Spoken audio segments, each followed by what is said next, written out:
Salut à tous les amis, c'est Cyberlink, j'espère que vous allez bien. Aujourd'hui, nouvelle vidéo et nouveau concept sur la chaîne. Et le concept, ça va être principe de match commenté. En gros, je vais chercher à droite à gauche quelques petits matchs. Mais je vais faire tout simplement un match, c'est un match complet, donc un vrai BO3 compétitif.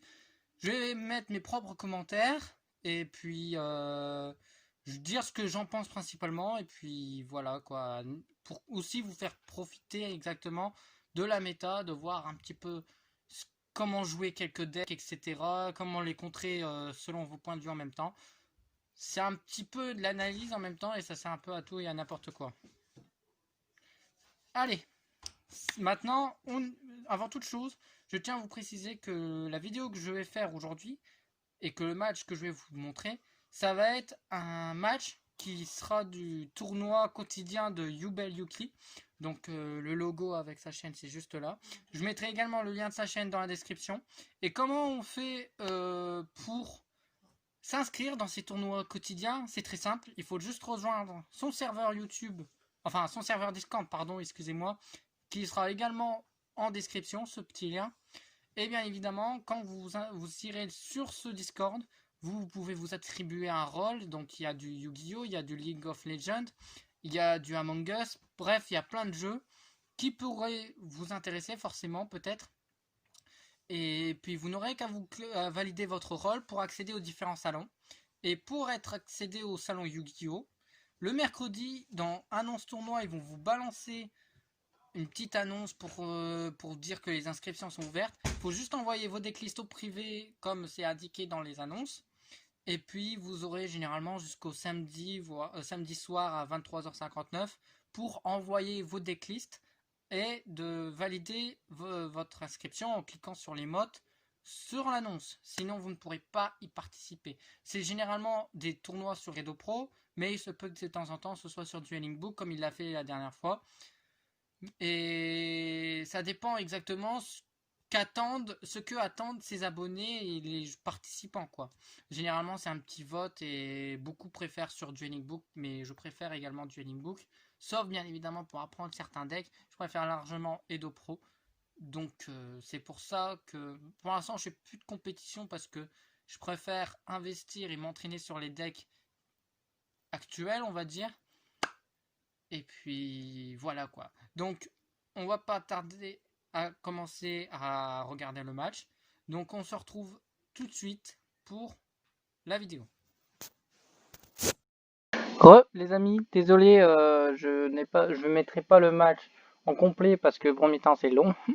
Et deuxièmement, disons simplement que lorsque j'ai voulu commencer à cast la première manche, disons que Dueling Book m'a demandé un reset, clairement, c'est ce que ça voulait dire, clairement. Donc, tout simplement, on va passer au moment où on va passer à la seconde. Donc là, ça passe au side. Et il me semble que ce soit Monet qui joue Red Raptor qui a win la manche. Mais j'ai une question qui me taraude l'esprit quand même, donc je ne sais pas comment ça s'est passé ou quoi. Mais en fait, il y a une rank up qui a été set directement. Mais je sais pas si ça a été par l'effet de la ligne Red Raptor ou quoi. Et le mec, il a activé cette même carte. Alors que je sais pas s'il l'a posé le même tour alors que c'était avec l'effet du Red Raptor. Si c'est ça, il pouvait pas activer la carte magie parce que la magie en question, c'est une magie jeu rapide. Et la règle des magies jeu rapide, c'est dès qu'on l'a posée, on peut pas l'activer avant le tour de l'adversaire, comme si c'était une carte, mais on peut l'activer comme si c'était une carte piège. Bon, bref, c'est pas grave. De toute façon, là, j'ai même pas fait gaffe qui c'est qui go first, qui c'est qui go second, mais je pense que ça va être Mana qui first parce que en face c'est un PKRR, donc Phantom Knight Red Raptor, et ça risque d'être un peu sévère, mais on va voir ce que ça donne. Alors, qu'est-ce que ça va donner ici? Oui, c'est Mana qui go first. Elle norme Seahorse qui va donner naissance à la Link 1 Blue Slug qui va permettre de tuto. Un Marine 16 du cimetière. Et en fait, qu'est-ce qu'elle fait si je crois qu'elle se spé de la main si elle a été ajoutée à la main. En dehors de la draw phase, bien sûr.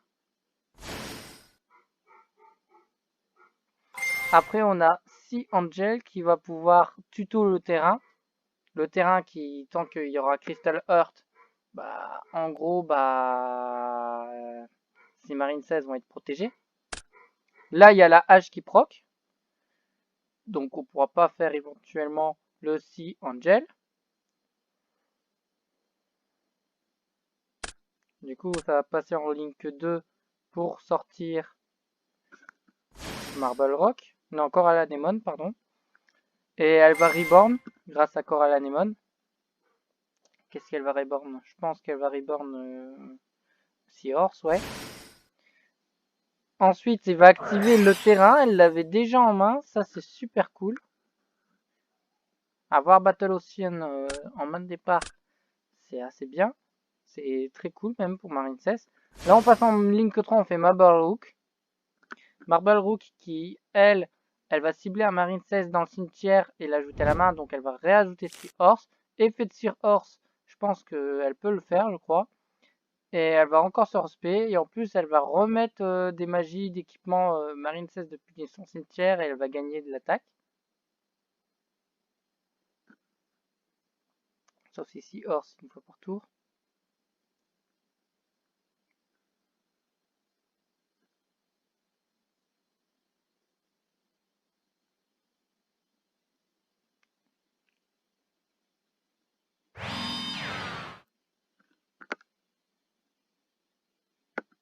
Non, c'est avec le terrain qu'il a équipé du cimetière, pardon. Autant pour moi. C'est avec le terrain, en gros, je connais pas trop Marine 16, alors désolé si je fais des erreurs. En gros, le Battle Ocean, il dit que quand un monstre lien est invoqué, Marine 16 bien évidemment, on va pouvoir mettre des magies cibler 3 Marine 16 de noms différents en link depuis notre cimetière et le mettre en équipement à un monstre lien qui en a été invoqué. Et je crois que normalement ça va gagner de l'attaque. Mais il me semble, a priori, ça n'a l'air ne pas être le cas. Vérifier ici. Il me semble que non.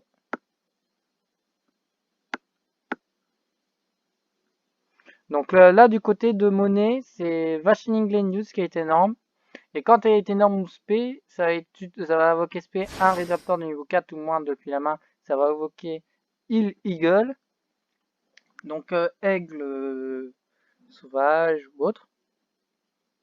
Et là, il y a barrière dimensionnelle qui a été jouée et ça va déclarer X6. Donc, ça va pas pouvoir faire de X6. Donc, ça va forcément mettre un gros coup dur par le joueur X6, le joueur Red Raptor. Là, ça va être très très très très très compliqué.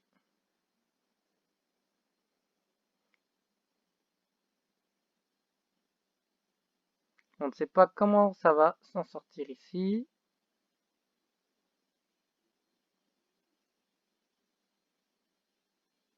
Ça va sûrement partir en Link 2 peut-être. Mais j'ai un petit doute, je pense pas, parce que je pense que la seule option s'il part en Link, c'est de faire la Strix, mais dans tous les cas, il pourra pas faire d'X6, donc ça va être un peu compliqué.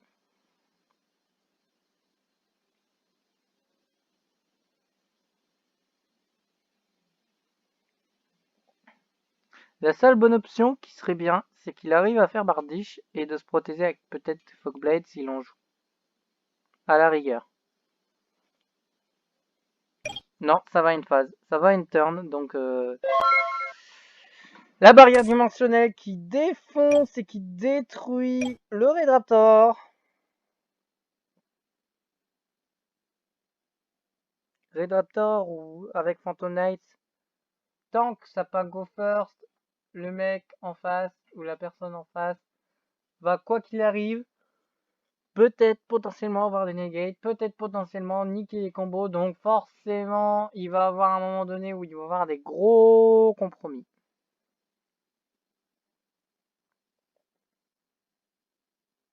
Et à ce moment-là, bah ça pleure.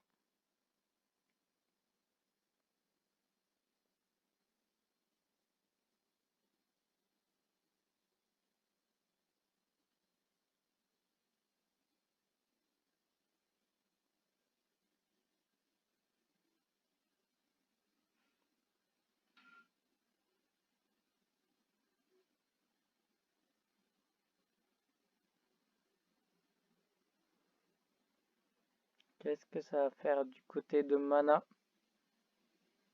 Ça va ça va spé si horse.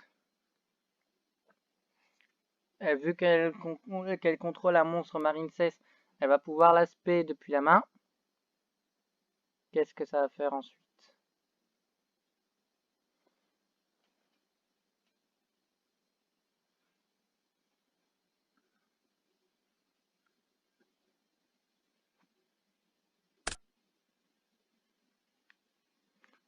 Elle va faire une ligne que une, elle va partir sur Blue Slug.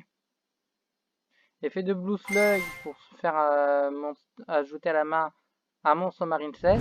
Ça va réajouter 6 or. Et théoriquement, je pense qu'elle va se spé. Ouais, voilà. Ah non, ça norme. D'accord.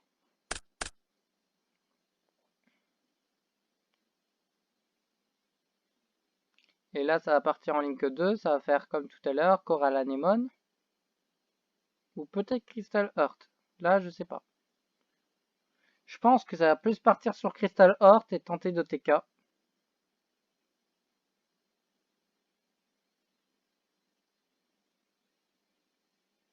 On ne sait pas comment ça va être possible. Moi perso, de mon côté, je vois Crystal Heart ou comme là, Coral Anemone. Mais là, a priori, c'est Coral Anemone qui, elle, va faire... Non, si, ça va faire la Monster Reborn. Faut vraiment que j'apprenne le Marine 16, quoi. Du coup, ça va Reborn la Seahorse. Après, ça va partir en ligne que 4. Ça va faire le gros ton. Voilà. Great Bubble Reef. Alors, elle va gagner 600 points d'attaque pour chaque... Alors, quoi? Pour chaque carte bannie. Alors, attends. Une fois par tour, durant la standby phase, vous pouvez bannir un monstre haut de votre cimetière ou face recto sur le terrain, piocher une carte. À chaque fois qu'un monstre est banni face recto, cette carte va gagner 600 d'attaque pour chaque carte jusqu'à la fin de ce tour. Vous pouvez envoyer un monstre haut depuis votre main au cimetière, invoquer spécialement un monstre marine 16 banni, et on peut utiliser chaque effet de Great Bubble Reef une fois par tour. Donc là, Bubble Reef, Coral Anemone sur le board avec 3 Marine 16 qui est équipé sur le Bubble Reef. Alors là, c'est des gros coups dans les life points qui se prend. Là, le board qui se fait complètement raser. On a une tête de poser. On ne sait pas qu'est-ce que ça va donner. Et ça va dire une fois. Allez, ça va draw. Allez. À draw, stand-by. En stand-by, on a l'effet de Bubble Reef qui va foolish. Non, ça va bannir, excusez-moi. Oh, faut que j'y arrive. Hein. Ça va bannir si horse, ça va draw. Et ça va passer à 3200.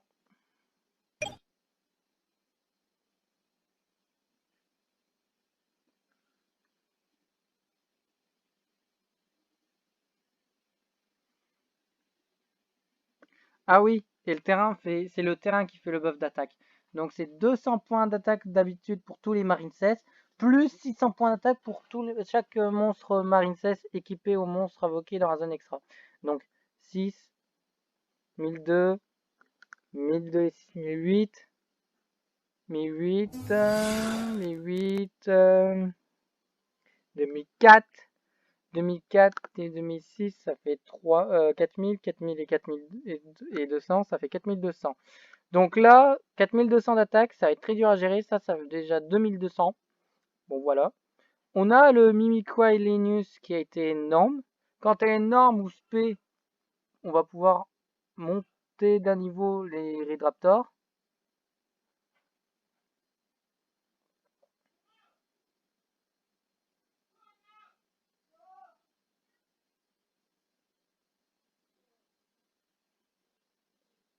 Alors là, je sais pas comment ça va se passer. Ça va déclarer Pain Linus.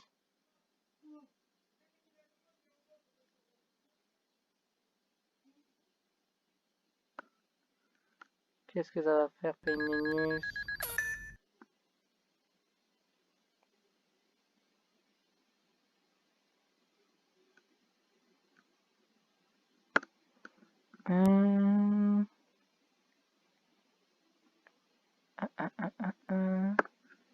Ah, ça va sortir Strangle Linus.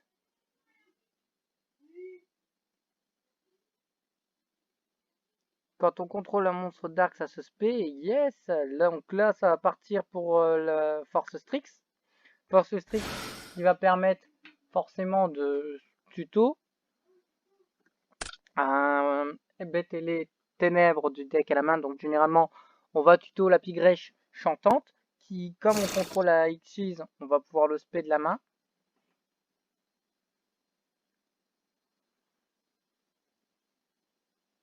Et en plus, comme la Pigrèche, la Sosie Pigrèche, donc Mimikyu, pardon, a été tuto.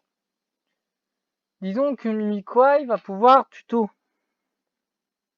un Redraptor depuis le deck à la main. Mais il faut la bannir du cimetière, moi. Donc ouais, c'est ça, Pigrèche chantante. Comme on contrôle un monstre X6, on va l'aspect. Mais avant, on fait Pigrèche, Sosie Pigrèche, qui permettra de tuto. Pour l'instant, ça va, ça se passe très bien.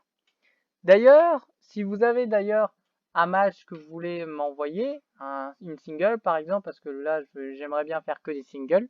S'il y a une single un duel que vous voulez m'envoyer, vous n'hésitez pas, vous m'envoyez votre replay format Edo Pro d'avance, parce que par la suite je veux faire ça sur Edo Pro. Là exceptionnellement je fais sur Dueling Book parce que le tournoi était sur Dueling Book.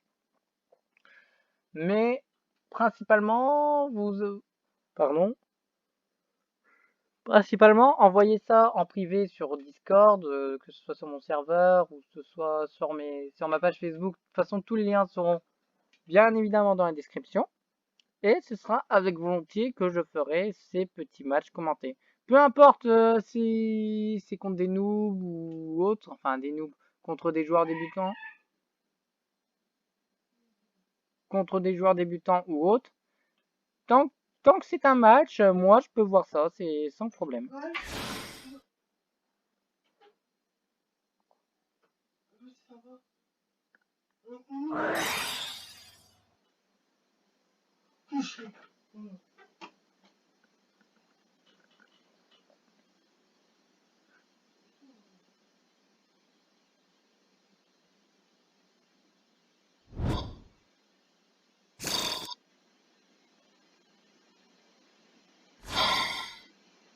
Donc ça va invoquer le Heal Eagle du coup. Là on va partir sur la ligne que 2.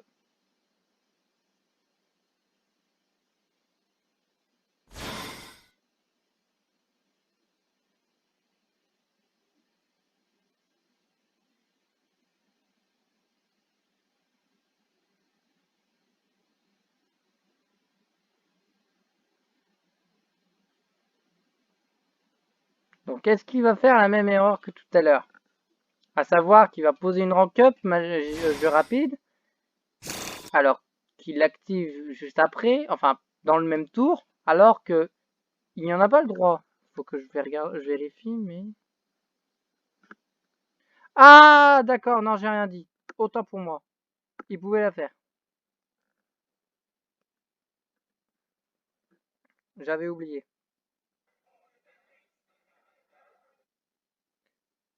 J'avais pas vu ce détail.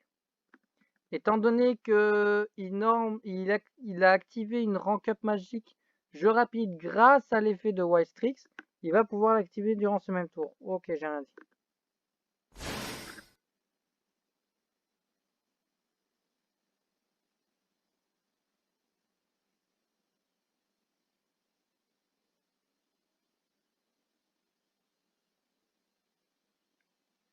J'ai rien dit. Alors là, ça va faire Raider's Knight. Effet de Raider's Knight, ça va faire le Arc Rébellion. Et je pense qu'on est parti pour un sacré OTK.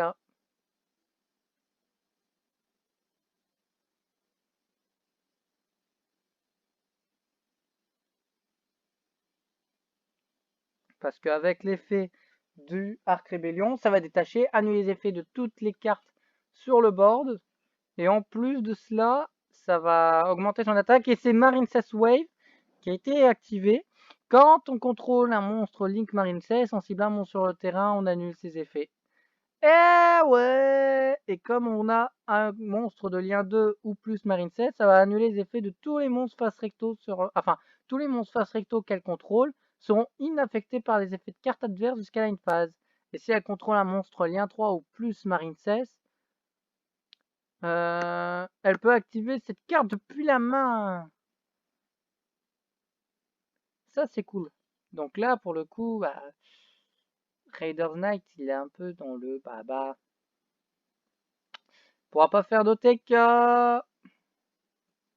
C'est très dommage d'ailleurs. C'était parti pour un OTK. Mais dommage.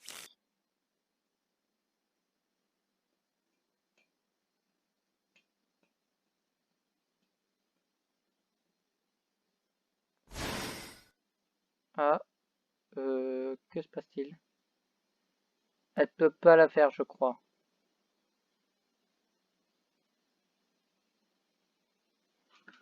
Je vais regarder.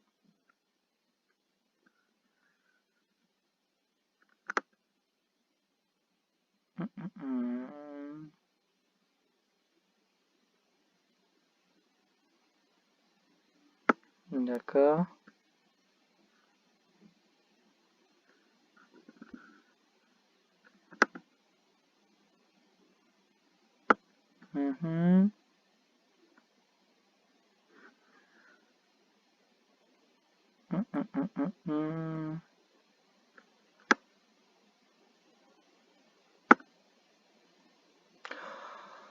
Voilà pourquoi, avec le Raider's Wing, en fait, quand elle est en matériel pour un monstre X Dark, ça je ne le savais pas, aucun adversaire ne peut cibler la monstre X par des effets de carte. Voilà pourquoi elle pouvait pas faire la wave.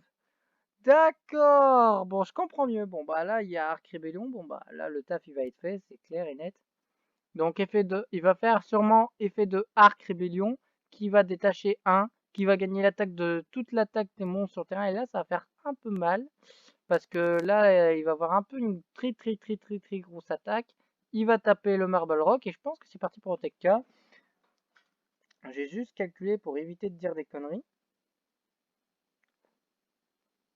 Alors, 1600 plus 1600 plus 3000 plus 2002 plus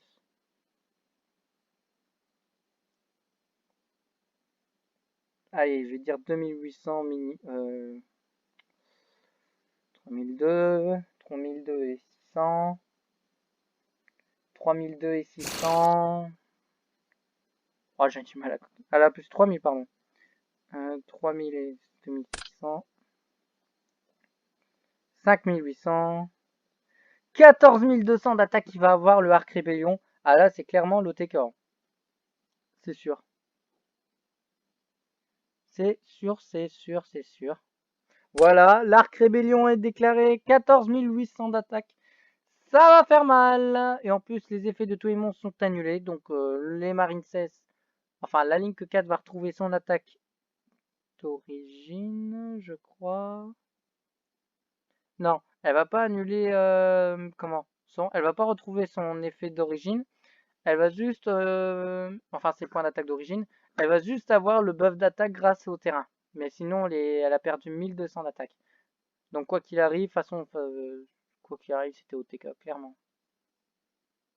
Il y a qu'à battle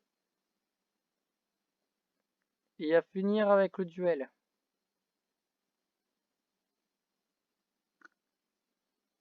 Allez, tape.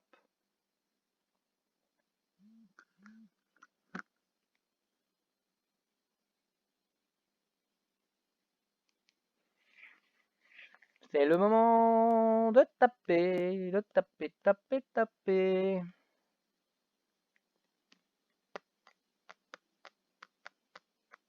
Voilà, battle. On tape. Avec le arc rébellion. Peu importe ta cible, t'as win.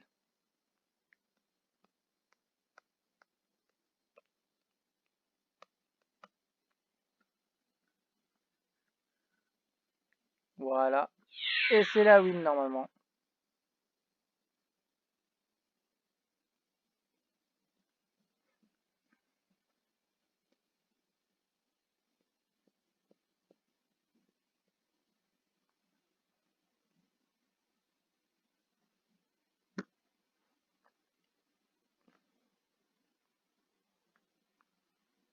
Et voilà. C'était bien un OTK. Donc le duel, c'est complètement fini. Donc c'est un 2-0 que Mana vient de se prendre. C'est triste. Pourtant, elle avait Waves en main. C'était un truc assez cool. Bon, bah là, cette vidéo est finie pour aujourd'hui, les amis. J'espère qu'elle vous aura plu. Comme d'habitude, le pouce bleu, l'abonnement à la chaîne, la cloche de notification. Et aussi, dites-moi en commentaire si vous aimez, bien évidemment, ce concept. Et on se dit à la prochaine. Ciao, ciao.